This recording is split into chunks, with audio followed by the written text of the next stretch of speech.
En este Santo Domingo 16º del ciclo de Lucas ya corresponde la celebración que nos presentan al fariseo y al publicano. Es por eso que este domingo es llamado del fariseo y del publicano. Esta es la segunda campanada que nos llama al ayuno, la segunda campanada que ha sonado, como el domingo pasado, el domingo de Zaqueo, el próximo domingo el del hijo pródigo. Esta segunda campanada, que es el domingo del fariseo y del publicano, está dirigida a conmover nuestro corazón y presentarnos espiritualmente frente al camino de Dios y cómo emprender ese camino. Hay cosas muy sencillas de la vida que, si no nos las explican, lo más posible es que las hagamos mal o tardemos mucho tiempo en encontrar la posibilidad de hacerlas bien. El Señor es bueno y se apiada, y por medio del Santo Evangelio nos instruye para nuestra salvación. Por eso, cuando vemos y nos señala los pecados del fariseo y los pecados del publicano, nos está mostrando cómo aprender a actuar de acuerdo a la voluntad de Dios. El fariseo, ¿qué es lo que hace? Se regodea de las obras buenas que puede hacer sin agradecer a Dios de que Él es así. Sencillamente recuerda que gracias por no ser como los demás. Sin duda, cuando practicamos la fe y cuando podemos alejarnos del mal, podemos experimentar una inmensa acción de gracias porque Dios nos ha rescatado. Pero eso nunca nos aleja, si estamos verdaderamente cerca de Dios, nunca nos aleja del prójimo o hace que pongamos al prójimo en una distancia de la cual nos desentendemos.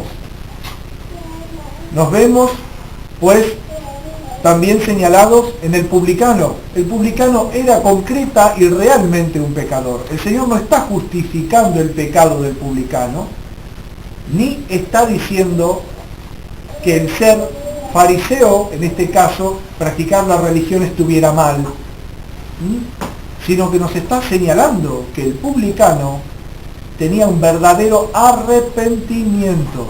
Y es aquí donde encontramos la señal de que Dios está en nuestro corazón. Hay en los medios donde nos movemos levaduras y acechanzas espirituales que tenemos que aprender a identificar y a rechazar. En primer lugar, es creer que el arrepentimiento es para los demás. El arrepentimiento empieza por nosotros. ¿Cuántas personas supuestamente religiosas, cuando ven a alguien al lado en la iglesia, dice, ahora está rezando, pero antes nos ponemos con nuestro juicio muy por encima de Dios y consideramos con ese comportamiento reprobable la misericordia de Dios? De esa manera nosotros nunca obtendremos misericordia. Padre, no entiendo por qué yo soy siempre así. Y no puedo cambiar esto, no puedo cambiar aquello. Y en esa misma frase está el juicio del otro. Porque yo veo a los demás que son malos, no son como yo. Son pecadores, hacen esto, hacen aquello.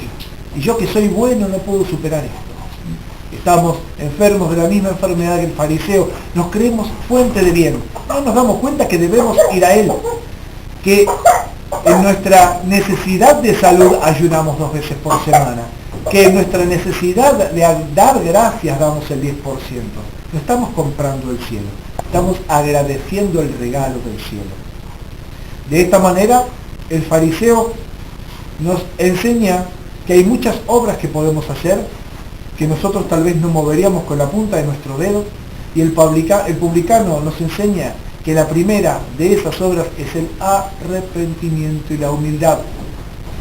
El tenernos frente a Dios como nada, como nada. Aquí también hay que señalar otra enfermedad muy común de nuestros tiempos, que es la presunción espiritual. Debido a enseñanzas incorrectas y alejadas de lo que enseña la Iglesia, muchas veces, inclusive fomentados por mismos sacerdotes, que enfocan la misericordia de Dios desde un punto en que Dios no la enfoca, tendemos a eliminar toda diferencia entre Dios y nosotros, lo cual es una ilusión. Entonces, consideramos en ese caso el temor de Dios como algo ajeno a la vida del cristiano. Y el temor de Dios nos señala la Escritura que es principio de sabiduría, fundamento de sabiduría. El temor de Dios nos hace estar en el fondo de la iglesia, no en el medio, diciendo menos mal que vine a la iglesia, qué suerte que tiene esta gente, ¿no? Sino nos hace poner en el fondo de la iglesia, con la cabeza agacha y decir gracias Dios, perdón Señor. Volvernos hacia Él como nuestro Padre, no como alguien que compramos con nuestras obras, sino alguien que agradecemos por medio de nuestras obras, en quien tenemos nuestro principio y que establece en nosotros una vida nueva. Que cuando comprobamos que por medio del pecado sigue estando en nosotros ese obstáculo, nos volvemos con más humildad hacia Él. No nos ofendemos con Dios.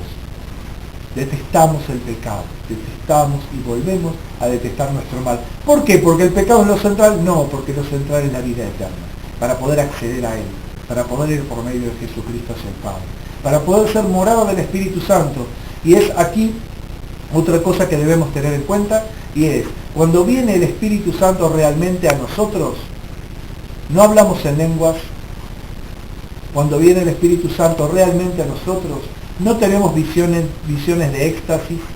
Cuando viene el Espíritu Santo a nosotros realmente, no necesitamos hacer milagros, sino que esos pueden suceder después que sucede la primera obra del Espíritu Santo, de acuerdo a lo que enseña el capítulo de San Juan, en el cual Jesús nos habla, nos explica quién es este Espíritu Santo, y es el arrepentimiento, porque señala dónde está el pecado y dónde está la gracia.